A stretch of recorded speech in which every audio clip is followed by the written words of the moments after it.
The Stampede Trail stretched before him, a rugged scar across the face of the Alaskan wilderness.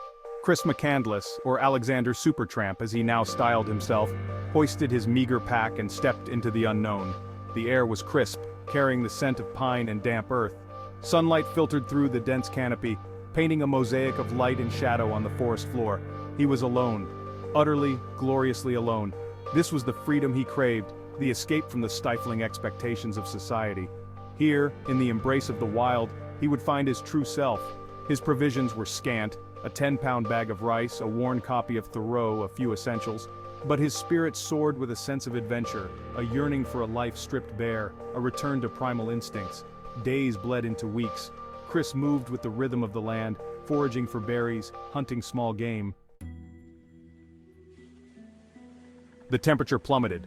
The once familiar wilderness transformed into a hostile alien world. The biting wind howled through the trees, a constant reminder of nature's raw power. Chris, his meager supplies dwindling, felt a flicker of fear. He was alone, isolated, at the mercy of forces far greater than himself. He rationed his food carefully, each bite a precious commodity. Hunger gnawed at his belly, a constant companion to the bone-chilling cold. He thought of the people he'd left behind, his family, their faces blurred by time and distance. Regret, like the icy wind, seeped into his heart. One evening, as he huddled in his shelter, a strange sound reached his ears. The sound was all around him now, a deafening drone that seemed to shake the very foundations of the forest. Chris, his senses on high alert, strained to see through the darkness, but the trees offered only impenetrable shadows. He gripped his hunting knife, his only weapon, a meager defense against the unknown. Then the light came, not the soft glow of the moon, but a blinding, ethereal radiance that pierced the darkness like a beacon. It pulsed in the sky, casting grotesque dancing shadows on the snow-covered ground.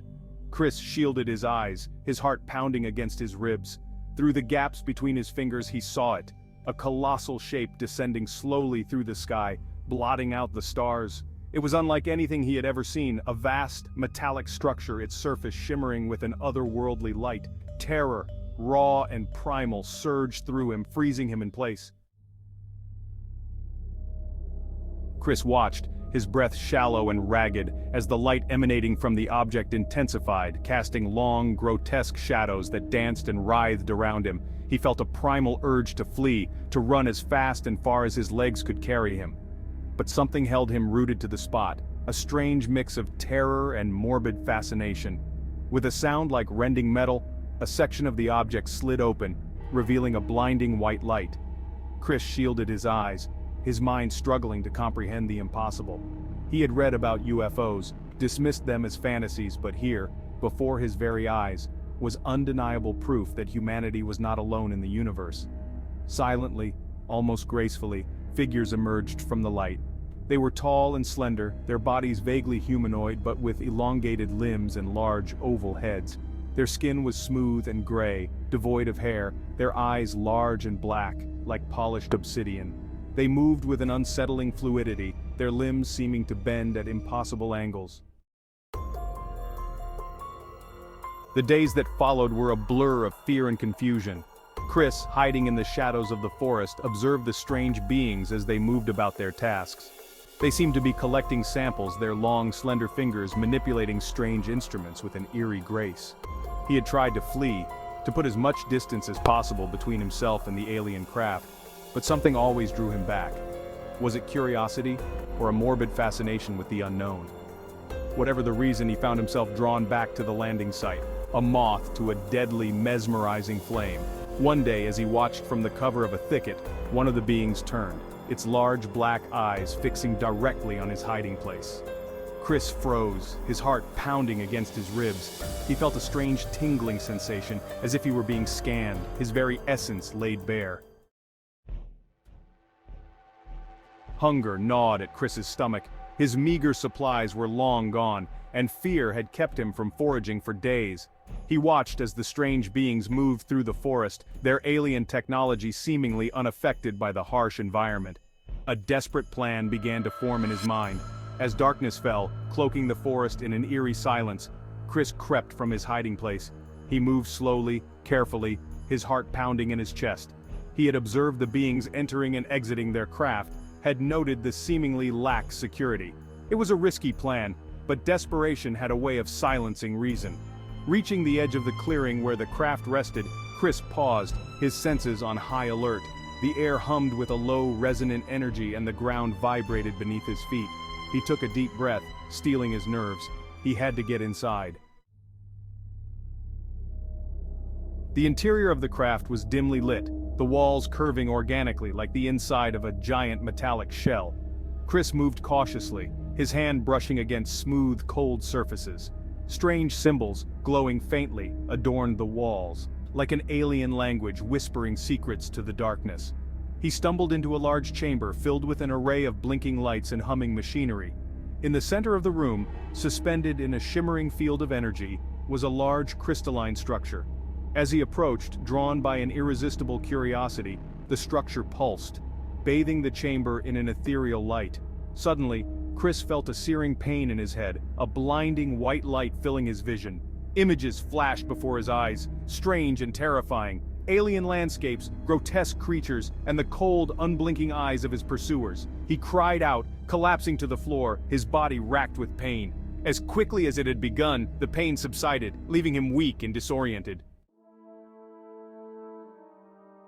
The alien tilted its head, its large black eyes studying Chris with an unnerving intensity. Chris, his body trembling with exhaustion and fear, met the alien's gaze. He didn't know if it could understand him, but he had to try. He had to make them understand he meant no harm. I just want to go home, he stammered, his voice hoarse. To his surprise, the being responded, not with words but with images, flashing across his mind with a clarity that was both terrifying and exhilarating.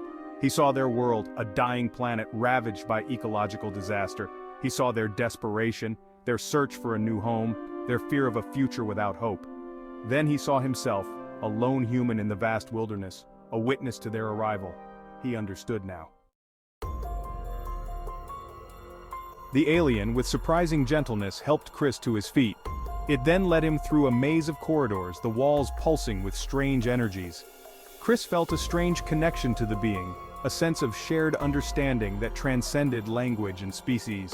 They were both strangers in a strange land, united by a common desire for survival.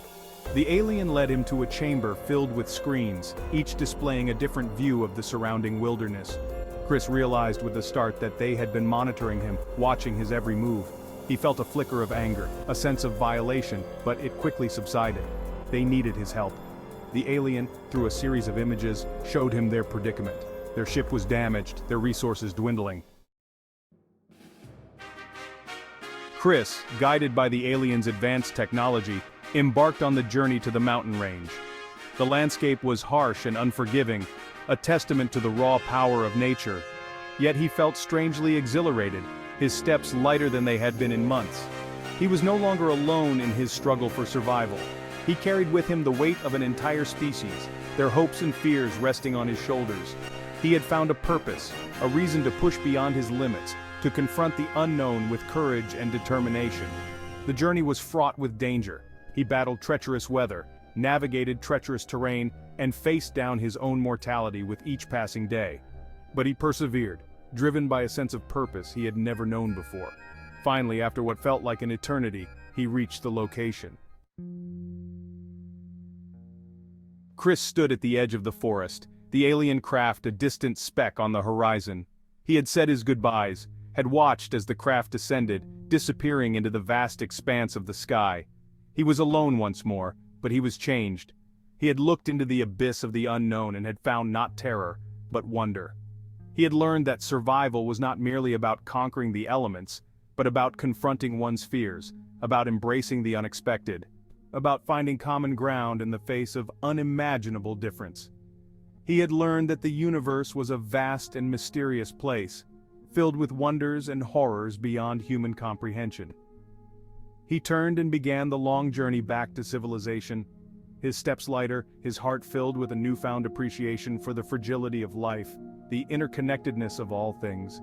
He didn't know what the future held, but he knew he would face it with courage, with open eyes, with a heart open to the infinite possibilities of the universe.